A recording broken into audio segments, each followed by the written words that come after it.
So guys, dito kami sa aming auntie. Dito ako sa bahay ng auntie ko. Yan ang kamo sa aking kapatid na nasa ospital. Dito ako sa bahay ni Dr. Boy Perez. Ito ang kanilang playbook. Ito kanilang ground. Dr. Boy Perez. Ito ang kanilang bahay.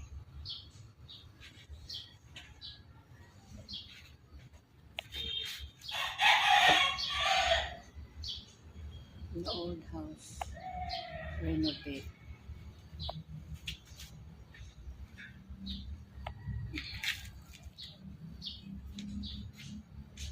Another house.